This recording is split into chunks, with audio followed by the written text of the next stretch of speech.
Vamos começar com um texto bíblico, é no livro de Atos. É esse texto, não sei se deve dar para enxergar daí, né? Atos 2, 42. Nós vamos fazer essa leitura aqui de Atos 2, 42, porque nós vamos meditar na palavra do Senhor, baseado nesse texto de Atos 2, 42. Tá ok? Então vamos lá.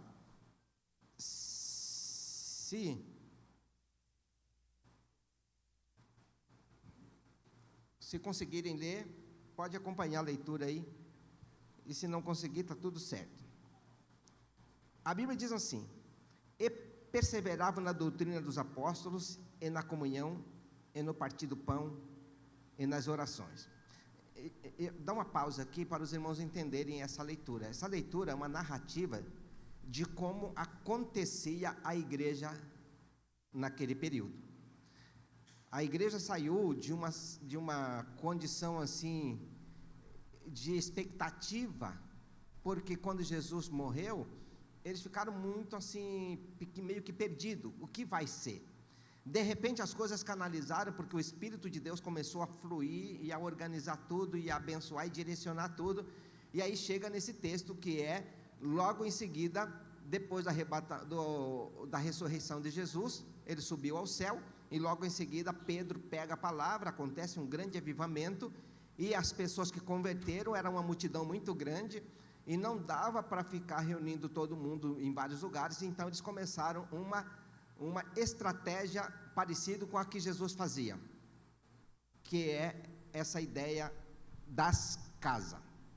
Então, repetindo o versículo 42, e perseveraram na doutrina dos apóstolos, e na comunhão, e no partir do pão, e nas orações. Eles estavam perseverantes. O que é perseverar? Continuamente obedecendo o que os apóstolos mandavam, continuamente estavam juntos, almoçando junto, ou jantando junto. Normalmente era janta, a refeição que eles tomavam era uma janta junto, e a celebração. Isso era uma continuidade. E também nas orações. Então era a prática de estar comungando, comendo e orando junto. Então era uma praticidade normal da igreja naqueles dias. Versículo 43: e em toda a alma havia temor, e muitas maravilhas e sinais se faziam pelos apóstolos. Então, em toda a alma havia temor. O que é isso? Havia respeito absoluto pelo que era sagrado, pelo que é de Deus. Respeito absoluto, temor. Ou seja, aquela reverência, nota máxima. Temor é uma reverência, nota máxima. E muitas maravilhas e sinais se faziam através dos apóstolos: curas, milagres, avivamento, restauração, batismo no Espírito Santo. Então, os milagres, os sinais iam acontecendo todos os dias. 44. E todos os que criam estavam juntos e tinham tudo em comum. Uma pequena pausa nisso aí. As pessoas criam, acreditavam, e eles tinham propriedade, por exemplo, ou eles tinham alimento para comer, trazia comida e comia com essa galera. Aí o outro dia ia comer na casa de outra pessoa, e a turma ia para lá e comiam junto. Ou aqueles que iam, levavam também. Era uma prática de que quem tinha, comia, e quem não tinha, comia com o que o outro tinha. Então era uma prática comum deles comerem juntos, e repartiam o pão. E nós vamos encontrar depois em os capítulos da Bíblia, que eles começaram, aqueles que eram mais ricos, vendia fazenda, vendia suas propriedades, trazia o dinheiro para comprar alimento, enquanto todo mundo ia pregando o evangelho, ganhando alma, eles iam compartilhando também a comida que alguém que podia comprar, comprava para todo mundo, mas todo mundo se ajudava. Então não havia aquele negócio de que eu vou guardar o meu e vamos comer do que fulano tem. Não, todo mundo compartilhava. Era uma prática para eles. Versículo 45: e vendiam suas propriedades e bens, e repartiam com todos, segundo cada um havia de mistério. Ou seja, segundo a necessidade de cada um, eles repartiam e abençoavam segundo a necessidade de cada um. Um exemplo assim, está ali toda a galera ali, e aí, vamos comer, terminou de comer, fulano de tal está desempregado agora, então ele leva o resto da comida, ou ele leva o resto dos alimentos que não foi nem feito para a casa dele. Se ajudavam sempre, um ajudava o outro. Versículo 46, e perseverando unânimes todos os dias no templo, e partindo o pão em casa, comiam juntos com alegria e singeleza de coração. Então, havia uma perseverança. Unânime significa todo mundo junto, todo mundo unidos num só propósito. E qual era o propósito aqui nesta ideia? Qual que era o propósito? Era um só: levar o Evangelho para todas as pessoas que ainda não conheciam o Evangelho. Então eles iam junto levando o Evangelho. Enquanto levavam o Evangelho, eles compartilhavam do que tinham, das suas comidas, mas levavam a pregação do Evangelho para a próxima casa, e para a próxima casa, e para a próxima casa, e para a próxima casa, e a galera que estava deste lado para a próxima casa, e todo mundo ia assim, porque não cabia. Por exemplo, no dia que Pedro pregou, converteu 3.000 pessoas, caberia 3.000 pessoas numa casa? Não, mas eles estavam nos bairros, nos lugares onde eles moravam, eles iam de 2 em 2, de 3 em 3, de 4 em 4, e iam de casa em casa, e evangelizavam, comia junto, passava uma semana, 2 semanas, passava ali, até a pessoa se converter, e já fazia parte do grupo agora também. Então eles tinham uma prática de levar a palavra, por causa do propósito que era pregar o Evangelho, pregar Jesus para todo mundo se converter.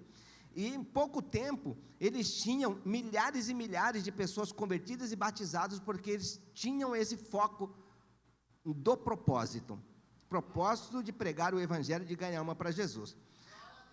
Versículo 47, louvando a Deus e caindo na graça de todo o povo, e todos os dias acrescentava o Senhor à igreja aqueles que se haviam de salvar. Todos os dias eles iam pregando, Deus salvava, eles batizavam, era mais um que agora já fazia parte para pregar para o próximo vizinho. Então ele entrava no grupo e assim eles iam de casa em casa. E é por isso que tinha muitos grupos, porque você converte 10 pessoas, já dá pelo menos 3 grupos diferentes, 2 grupos diferentes. Converteu mais outros 10, agora já vão para 4 ou 5 grupos. E eles iam de pequenos grupos em pequenos grupos, de casa em casa, pregando o Evangelho para ganhar almas para Jesus. O propósito é converter pessoas. E eu não sei se vocês estão acompanhando, mas não tem muito tempo. Se a gente não aproveitar agora para ganhar alma, vai chegar no dia, de repente muito próximo, da gente chegar lá para acertar conta com Jesus, e Ele vai perguntar: o que você fez? Quantas almas você ganhou? Quantas pessoas você evangelizou? O que você fez para o meu reino? E a gente vai dizer assim: olha, eu não tive tempo, eu não consegui, eu estava junto com a galera lá. Junto em que sentido? Você também foi nas casas, você também pregou para as pessoas, você também mostrou o Evangelho, mostrou Jesus para essas pessoas, ajudou eles a entender Jesus para se batizar, incentivou eles a batizarem-se. O que você fez de fato? Ele vai perguntar para cada um de nós, porque nós vamos acertar conta com Jesus, todos nós. Eu acredito que vamos, porque quem não vai acertar conta com Jesus, é lógico que já está fora do reino, mas se a gente chegar lá, Ele vai querer saber o que a gente fez, a não ser que alguém vai querer fugir e dizer: quer saber uma coisa, eu não quero nem te ver, me manda logo para o inferno que eu não quero te ver. Mas se a gente vai lá acertar conta, Ele vai querer saber o que é que fizemos com o tempo que Ele nos deu, e com a oportunidade que Ele nos deu, e com o vizinho que Ele nos deu, se a gente chegou lá para falar para eles que Jesus é o Senhor, e que salva, que liberta, que transforma. Então, é preciso entender o projeto maior de Deus para ganhar almas e fazer discípulo. E tudo que Deus espera é que nós cumpramos a missão.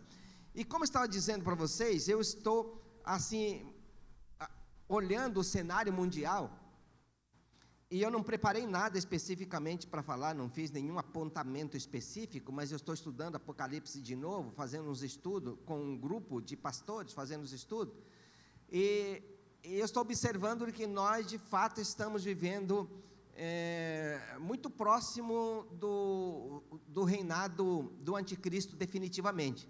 Estamos vivendo nessa transição. Por quê? Porque algumas partes da profecia de Daniel estão se cumprindo exatamente agora que nós estamos aqui conversando, está se cumprindo. Há alguns dias eu soube e já está tudo certo que eles vão construir a cidade de Gaza, reconstruir a faixa de Gaza. E é lógico que essa reconstrução da faixa de Gaza faz parte do acerto do anticristo, antes do anticristo, da besta do falso profeta, que dá poder à primeira besta, que dá poder ao anticristo, faz parte de toda essa organização do plano de paz, que a Bíblia diz, fará paz com muita gente, com muitas nações, fará paz com muita gente. Então, esse plano de paz, que foi feito agora pelo Donald Trump, que organizou vários países, fechou um acordo de paz, e nesse acordo, ninguém mexe em Israel, e vamos construir a cidade, reconstruir Gaza. Quem ouviu falar sobre a reconstrução de Gaza aí? Pouca gente. Agora estão ouvindo. Agora todo mundo pode levantar a mão, porque já ouviu. Eles vão reconstruir Gaza e já vai começar. A licitação para as empresas que vão bancar a construção também já está na fase final do acerto de conta da licitação. Quanto vai cobrar para as empresas fazer isso? E uma das empresas que vai fazer isso, um dos empresários, é o genro de Donald Trump, que é judeu e é também ligado aos palestinos. E aí está tudo certo, pelo menos essa parte da reconstrução de Gaza, que deve começar ainda agora, antes do meado do ano de 2026. Então isso mostra que nós estamos, de fato, numa transição muito rápida. Se isso é um processo, isso é arrebatamento da igreja, acontece nesse período, isso pode acontecer de hoje para amanhã, a qualquer momento, ou pode acontecer quando a guerra mais forte estourar, que já está estourando, né? Vocês viram aí que o presidente americano foi lá no Irã e eliminou o presidente e tal, e foi ontem, né? Hoje, será? E os negócios estão aí acontecendo de fato. Mas o que eu quero mostrar para você é que a gente tem algo muito maior para fazer, que é testemunhar de Jesus e ganhar alma para Jesus. Você tem algo muito maior para fazer. Sabe por quê? Porque nós vamos para o céu, sim ou não? Ou é só eu que penso assim? Nós vamos para o céu, sim ou não? Sim. Se você vai para o céu, diga glória a Deus. Glória a Deus. Ok. Então, se você vai para o céu e já disse glória a Deus, então vamos nos empenhar num foco. Primeiro foco que eu quero empenhar com você é a gente focar mais em Deus, a partir de agora, desse exato minuto, focar mais em Deus. Tem algumas coisas que a gente pode fazer para focar mais em Deus. Uma delas é ler a Bíblia mais rotineiramente e em maior quantidade. Se apaixonar de volta pela palavra. Ler a Bíblia todos os dias, amar a palavra de Deus. A segunda coisa, extremamente importante, tanto quanto a primeira, que é ler, é orar. Dedicar tempo de oração rotineiramente, não descuidar disso. Tem que orar todo dia. E não é uma oração de 2 minutos. Gastar mais tempo com Deus, investir mais tempo em oração. E a terceira coisa, tão importante quanto as duas, é falar de Jesus para outra pessoa, é pregar o Evangelho. Porque se a gente prega o Evangelho, Deus olha de lá e vai realmente nos abençoar, dizendo para nós de que nós estamos fazendo o que Ele mandou fazer. Jesus mandou pregar o Evangelho. Ele diz assim: vão e pregue o Evangelho para toda a criatura, para todas as pessoas. E batize-os em nome do Pai, do Filho e do Espírito Santo. As pessoas que vão convertendo precisam ser batizadas. Mas as pessoas só podem ser batizadas se pregarem o Evangelho. E as pessoas só podem se converter se ouvirem o Evangelho. As pessoas só podem se batizar se quando ouvirem o Evangelho e poder entrar de fato na igreja. Entrar na igreja, que eu digo, é com o grupo de crentes que pode levá-los ao batismo. Ensinar a Bíblia. Porque depois que você prega para ele aceita Jesus, aí tem que ensinar a Bíblia para ele.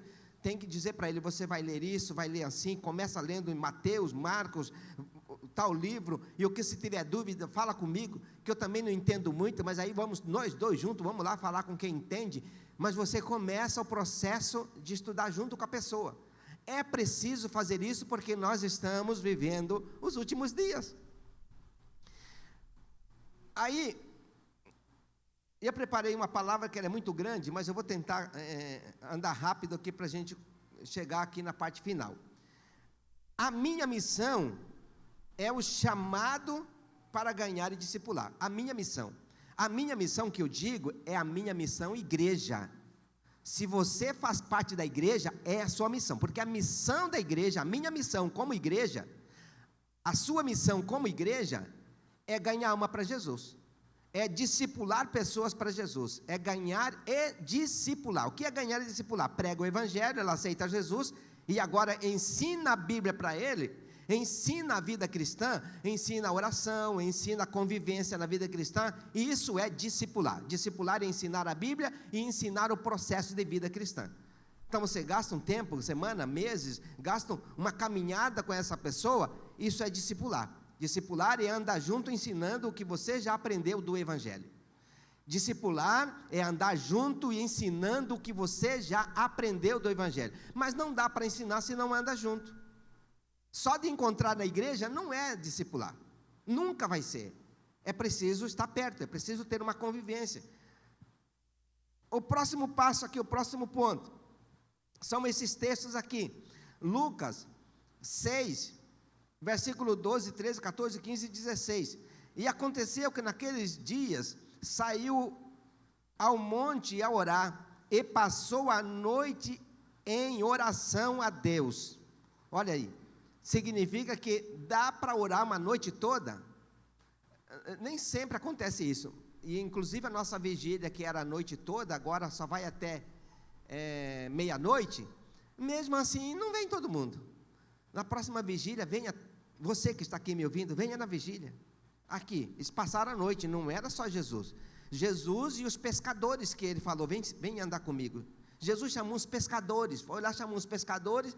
Passado alguns dias, ele foi subir no monte para orar, levou todo mundo com ele. E esses pescadores viraram apóstolo. Mas eram pescadores. Fala para alguém do seu lado, um pescador virou apóstolo, e você? Se um pescador virou apóstolo, dá para a gente virar também.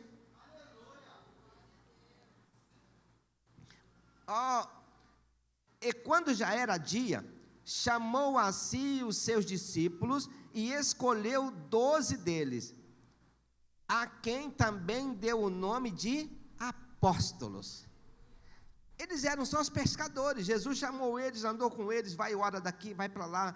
Eles começaram a andar com Jesus. Daqui a pouco Jesus falou: olha, quer saber de uma coisa? Daqui para frente vocês serão missionários.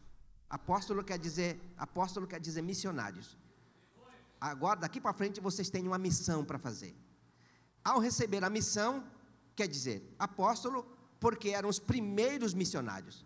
A palavra apóstolo é porque eram os primeiros a entrar na missão. Deu para entender? Porque eram os primeiros. Nós não somos os primeiros, mas podemos ser os missionários de Deus para as pessoas que a gente conhece. Colegas de trabalho, amigos, clientes. 14, 15 e 16. Simão, ao qual também chamou Pedro, André, o seu irmão, Tiago, João, Filipe e Bartolomeu, Mateus e Tomé, Tiago, filho de Alfeu, e Simão, chamado Zelote, e Judas, irmão de Tiago, e Judas Iscariotes, que foi o traidor. Não, mas é assim, ó, aqui li o nome de todo mundo para dizer para você que no meio da gente, não é todo mundo que é 100% organizado. Vai ter gente complicada no meio também. Jesus só tinha 12. Entre os 12, um era traidor. Então não tem nada de errado quando você souber que alguém fez besteira na igreja. O que está errado é você querer abandonar a fé, ficar abalado, chateado, porque alguém fez coisa errada. Os outros 11 apóstolos saíram dos pés de Jesus porque alguém era traidor? Não saíram. Mas por que a gente tem que largar tudo? E agora eu não tenho mais fé em Deus, porque logo fulano de tal, que diz que era o tal lá na igreja, fez coisa errada. O que é que coisa errada de alguém dá-nos o direito de abandonar Jesus? Nenhum. Tá aqui, um era Judas, o traidor, mas a obra continuou, os apóstolos continuaram e tudo fluiu. Então, se alguém perder a fé, alguém fracassar, alguém desviar, alguém fizer besteira, continua a sua caminhada.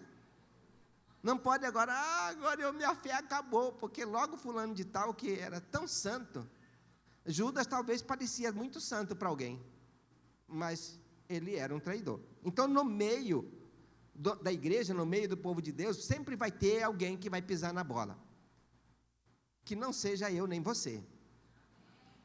Mas se alguém tropeçar, você que é espiritual, a Bíblia diz, você que é espiritual, está no livro de Gálatas, você que é espiritual, capítulo 6, você que é espiritual, conduza o que fracassou com espírito de mansidão, para você não ser afetado pelo fracasso dele. Aí é a hora que entra a prudência da gente saber o que fala, saber como age, para não entrar no pecado daquela pessoa. Porque se você começa a comentar, fomentar, fermentar, o pecado dele alcança você e fracassa você, e engole você. Então, fique na sua, fique quieto e continue a sua caminhada. Esse é o processo. Versículo 17. E descendo com eles, parou num lugar plano, e também um grande número de seus discípulos, e grande multidão do povo, e toda a Judéia, e de Jerusalém, e da costa marítima, de Tiro e de Sidom, os quais, versículo 18, os quais tinham vindo para o ouvir, e serem curados de suas enfermidades, como também os atormentados de espíritos eram curados. Jesus acabou de fazer uma organização, pegar os camaradas que só eram pescadores, agora de pescador vocês agora são missionários. Acabou de consagrar os camaradas, eles já estavam aqui ajudando a fazer os milagres. Então você já está na hora de começar a fazer os milagres, amém? Fala para alguém do seu lado, você está chamado, foi chamado para fazer milagres.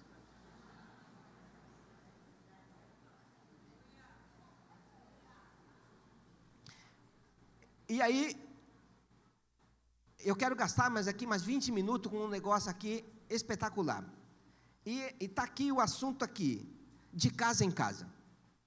Qual era a ideia que Jesus tinha? Você vai encontrar Jesus sempre na casa das pessoas. Sempre Jesus estava na casa, em alguma casa. Na casa de fulano, na casa de fulano. Ele também fazia reuniões com grande número de pessoas, mas ele estava sempre em alguma das casas fazendo o trabalho, fazendo os milagres e ensinando as pessoas. E por que muitas vezes muitas vezes nós não achamos isso tão importante, mas é importante.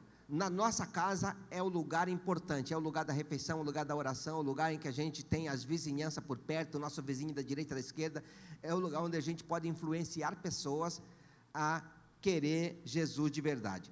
Atos 5:42. E todos os dias no templo e nas casas, não cessavam de ensinar e de pregar que Jesus era o Cristo. O que é que eles faziam todos os dias? No templo e nas casas. Pregavam o tempo todo que Jesus é o Senhor. O que quer dizer no templo e nas casas? Significava que no dia em que era basicamente folga, maior folga, eles iam todo mundo para uma reunião geral, igual nós estamos aqui. Mas durante a semana, onde é que eles estavam? De casa em casa. Nós aqui ainda não temos muito essa prática, nós estamos ainda com poucos grupos, mas é o local onde você dinamiza o relacionamento cristão, onde você fala, onde você põe para fora a sua vivência, conta o seu testemunho, fala de Jesus para outras pessoas. Aqui na igreja você não consegue fazer isso. Aqui na igreja você escuta uma pregação, canta louvor e vai para casa. Mas lá na sua casa você pode pregar o evangelho para os seus vizinhos. Você traz os seus vizinhos, vai na casa deles e prega para eles. Então ali é o lugar de cumprir essa palavra de casa em casa. No templo e nas casas. Nós estamos no templo, mas precisamos ir para as casas. Quem está me entendendo aí?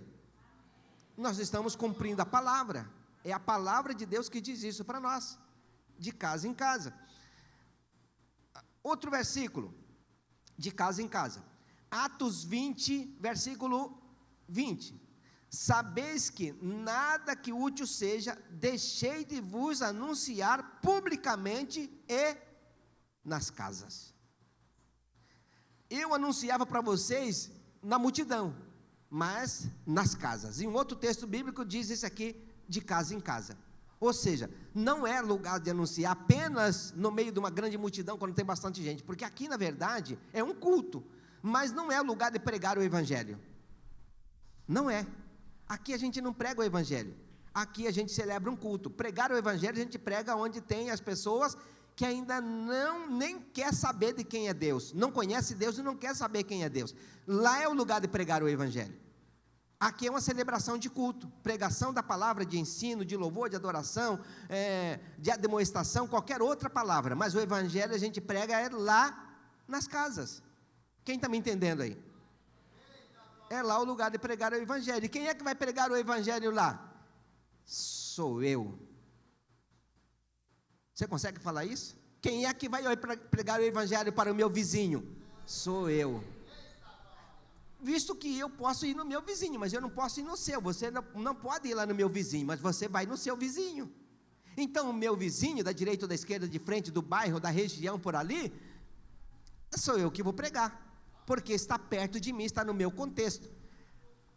Então, sabeis que nada que útil seja, deixei de vos anunciar publicamente e nas casas. Tem alguma casa que você pensa agora que você possa ir esta semana e fazer uma amizade para depois voltar lá e convidar ele para vir na igreja, convidar ele para ir numa célula, convidar ele para ir numa reunião, ou mesmo dizer para ele: eu quero falar para você do Jesus que salvou a minha vida, que mudou a minha história, e pregar o evangelho? Pode pensar em alguém, porque é lá nas casas, é o lugar de pregar o evangelho, é o lugar de desenvolver relacionamento e comunhão. A outra parte, que ainda de casa em casa, Romanos 16, são 3 versículos, porque são 3 figuras de casa em casa. Saudai a Priscila e a Áquila, meus cooperadores em Cristo Jesus. Saudai também a igreja que está em sua casa. Saudai a Epêneto, meu amado, que é as primícias da Acaia em Cristo. Romanos 10. Saudai a Peles, aprovado em Cristo, saudai-os da sua família de Aristóbulo, ou saudai da família de Aristóbulo. Aqui ele está mandando o quê? Uma palavra para as pessoas na casa delas, porque ali era lugar de cultuar a Deus, lugar de pregar o evangelho, lugar de fazer reunião. E aí, dando continuidade aqui, Colossenses, capítulo 4, versículo 15, saudai o líder e a igreja que se reúne em sua casa. Ele manda uma saudação para a igreja que reunia na casa daquela pessoa. Significava o quê? Que ali tinha uma reunião caseira, porque era normal isso na época, hoje também, né? Não sei se vocês já pesquisaram, mas as maiores igrejas do mundo, elas reúnem nas casas. Por exemplo, a igreja de Puyung Show, ele tem culto também. O culto lá é 4 horas da madrugada. 4 horas da manhã é o culto lá. E eu conheço gente que foi visitar lá, conheço algumas pessoas que foram lá, e eles disseram que quando chega lá 4 horas da manhã, se quiser pegar o culto 4 da manhã e sentar, tem que chegar antes das 4, porque 4 horas está tudo lotado, não tem mais vaga. E aí acontece o culto, 4 horas da manhã. Por quê? Porque os coreanos, quando dá 6 horas da manhã, eles já estão entrando no serviço, e eles trabalham até 7 horas da noite. A jornada de trabalho lá é diferente daqui. Eles entram no serviço 6 da manhã e saem do serviço 7 da noite e só vai chegar em casa 8 da noite ou mais. A jornada de trabalho lá é de 12 horas. Não é de 8 horas, é 12 horas. Não, são vários países que são 12 horas de jornada de trabalho. Na China, a jornada de trabalho lá é, na verdade, 13 horas, é 14 horas. E nem 12 não é. Mas vamos lá. E essas pessoas vão madrugada para a igreja. Madrugada. Se fizéssemos o culto aqui das 4 da manhã até as 6, será que teríamos gente no culto? Acho que não. Mas esse horário aqui tá bom, né? 18 horas tá maravilhoso, né? Graças a Deus, aleluia, glória a Deus. Começa cedo e termina cedo, ainda dá tempo de comer um churrasquinho ali. E estão fazendo churrasquinho ali. Filipenses 1:2. Saudai Arquipo e a igreja que se reúne em sua... Aí, saudação para a igreja que reunia na casa. Constantino, quem sabe quem foi Constantino? Ok, algumas pessoas sabem. Constantino foi um camarada que viveu no ano de 215 a 225 depois de Cristo. Ele foi um imperador e ele fez uma mudança, né, no processo da igreja na época, porque ele diz assim: bom, eu sou imperador, a igreja agora vai ser minha, e eu vou ser o chefe da igreja. Foram vários processos, não vou entrar em todos os detalhes, mas ele se tornou o chefe e deu uma ordem tal que não queria mais que as pessoas ficassem reunindo nas casas, tinha que ir todo mundo para a reunião grande onde ele ia palestrar. E aí começou um processo. A partir daí ele não conseguiu terminar tudo, porque ele terminou o reino, passou para frente, mas no ano de 380, Teodósio conseguiu dar um avanço nisso, proibindo que se reunisse em qualquer outro lugar, e proibindo que qualquer outra religião que não fosse ligado diretamente ao bispo de Roma, ao Papa, não podia existir. Tinha que todo mundo estar ligado com eles. Fora deles, se tivesse algum grupo, tinha que ser morto, tinha que ser espalhado, tinha que acabar tudo. Isso no ano de 380, Teodósio. E assim foram outros e outros e outros fazendo. Mas como nós não estamos aqui numa aula de história da igreja, eu vou só para dizer para você que Constantino desviou a igreja da sua estratégia e vocação. Porque a estratégia da igreja era de casa em casa, pequenos grupos ganhando gente, e ele começou a desmanchar tudo isso. Não acabou, ele não conseguiu desmanchar, a verdade é que ele não conseguiu desmanchar, mas fragilizou bastante, porque aí ele começou um processo de eliminar todo mundo que era contra. E nessa história, até quando surgiu Martim Lutero, já tinha morrido 50 milhões de cristãos, porque não queria obedecer aquela turma lá, e era eliminado, como faz hoje na Coreia do Norte. Não sei se vocês já assistiram, mas na Coreia do Norte, eles de fato eliminam pessoas, e tem outros países fazendo também, mas Coreia do Norte é o mais fácil da gente entender. E afetou a vida da igreja, que abandonou as reuniões nas casas, ficando apenas nos templos. Não foram todo mundo, mas a grosso modo, para os mais conhecidos, foi isso que aconteceu. E é assim que acontece. E hoje é mais fácil você ir numa igreja, saber que é uma igreja, pelo tamanho e pela quantidade de gente. Mas se tiver pequenos grupos nas casas, as pessoas nem pensam que é uma igreja, porque é um grupinho pequeno. Mas, na verdade, foi o que Jesus deixou com os apóstolos, e que era mais poderoso, era o trabalho, era a igreja de casa em casa, eram os pequenos grupos.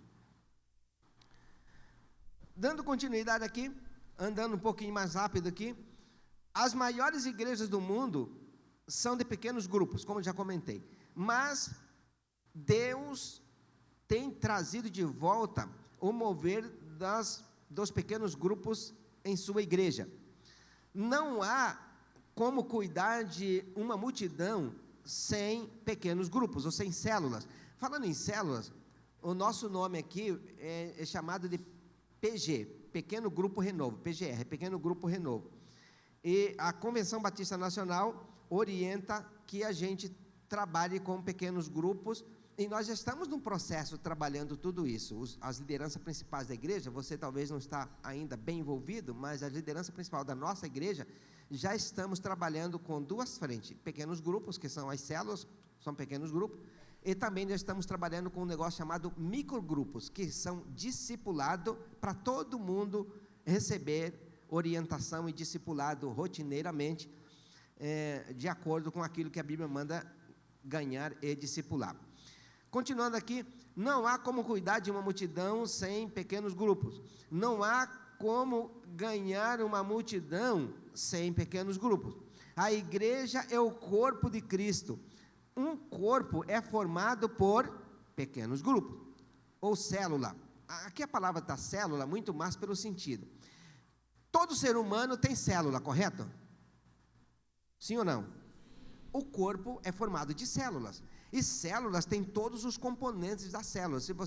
Quem já estudou biologia sabe disso. Eu não estudei biologia. E nem gostava dessa aula de biologia. Mas as que fazia, porque tinha que estudar para fazer prova e tal, dá para entender que o processo de célula é algo extraordinário. Parece que não acaba mais.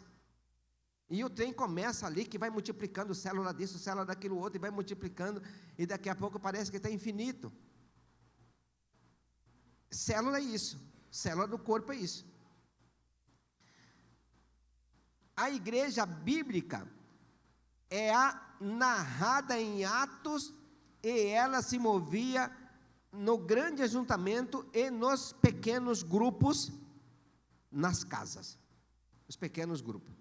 Sabe quantos apóstolos tinha quando Jesus foi? 11. Depois escolheram mais um, virou 12. Depois entrou mais o apóstolo Paulo, 13.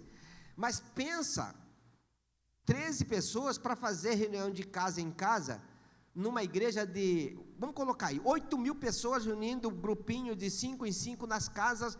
Como é que 12 pessoas conseguiriam estar de casa em casa com essa galera? Diga para mim, é impossível. Não daria, eles não estavam nas casas. Quem é que estava nas casas? Os próprios irmãos.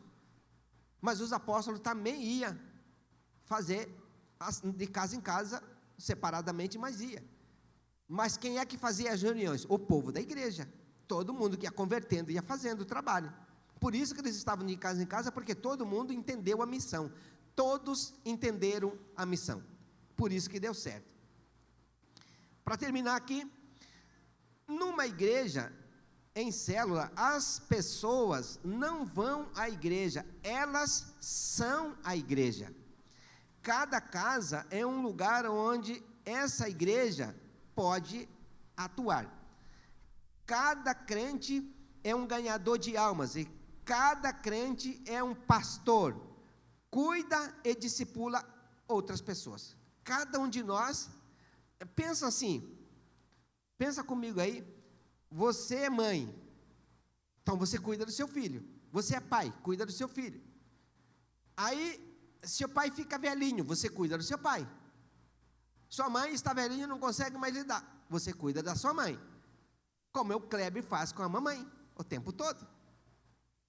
É o exemplo de um cuidar do outro. Agora pensa, a pessoa aceita Jesus, não sabe nada, você ensina ele. Aí ele vai estudando, vai aprendendo, fica já entendido. Aí ele vai ensinar outros. Isso é o processo. Todos nós precisamos ensinar alguém. Se você não está ensinando ninguém, você não está cumprindo a missão. Cumprir a missão é todos nós ensinando alguém. Quem está me entendendo aí? Cumprir a missão é cada um de nós ajudando alguém que está mais deficiente que nós. E eu dei um exemplo de deficiência física ou de mobilidade, ou de capacidade, como um pai ensina um filho pequenininho, e um filho ensina um pai que já não consegue mais se mobilizar, mas todo não convertido não tem nenhuma mobilidade espiritual, então ele precisa de ajuda. E a partir do momento que ele cresce, agora ele tem musculatura espiritual, ele vai ensinar outros, que não tem nada, porque foi isso que Jesus mandou fazer, ganhar alma e fazer discípulo. Então, como uma cidade pode ser transformada? Essas são algumas perguntas. A igreja tem as ferramentas para fazer isso? Quando as pessoas que vivem nela podem ser transformadas? A igreja tem a ordem de Deus para fazer esse trabalho. A igreja recebeu a ordem para fazer isso. A igreja tem as pessoas para fazer isso? Claro que a igreja tem.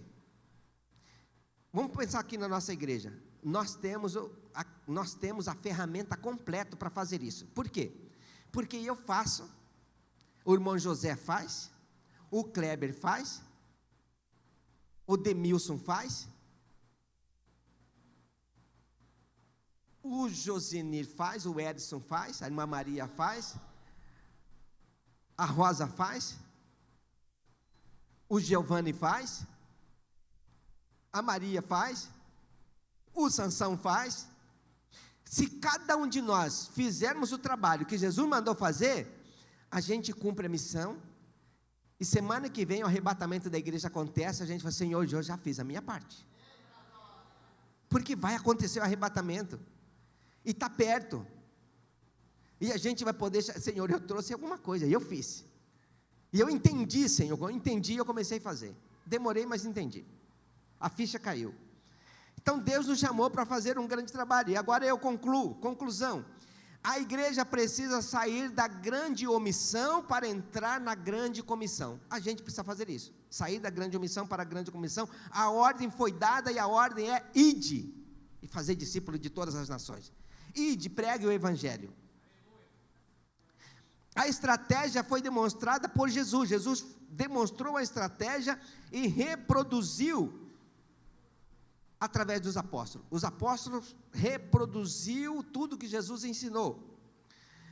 O resultado foi uma igreja viva, vibrante, que crescia todos os dias. A igreja primitiva era estupenda no crescimento, porque todos faziam o trabalho, todos viram Jesus fazendo, viram os apóstolos fazendo, e todos iam fazendo, e deu certo.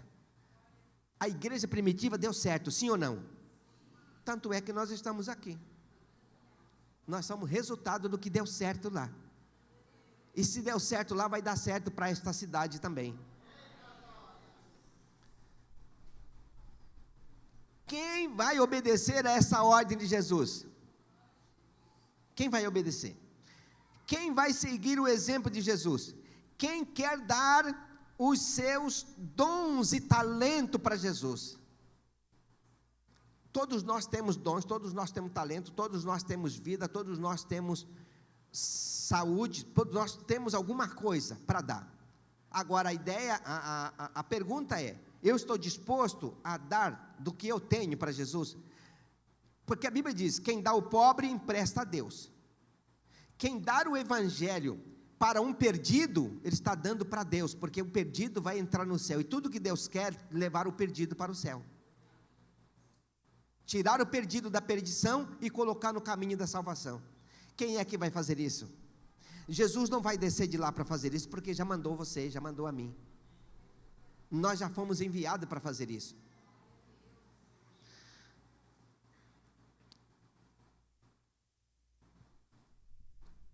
Quem vai obedecer?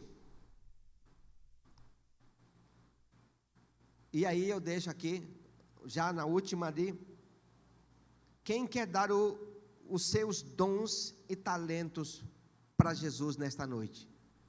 O que você tem? Quando eu quero dar para Jesus alguma coisa, essa coisa agora é entregue para todos que precisam de salvação. Então, se eu tenho força, eu vou usar essa força para isso. Se eu tenho sabedoria, eu vou usar para isso. Se eu tenho inteligência, é para isso. Se eu tenho coragem, eu vou usar para poder levar as pessoas aos pés do Senhor Jesus. Quem é que está disposto a fazer isso? Quem quer ser um parceiro de Deus na salvação de outra pessoa? Você está disposto a ser um parceiro de Deus? Sabe o que é ser parceiro de Deus? Parceria. Quando a gente monta uma sociedade, é uma parceria para fazer aquele negócio decolar. Tudo que Deus quer é parceria com a gente.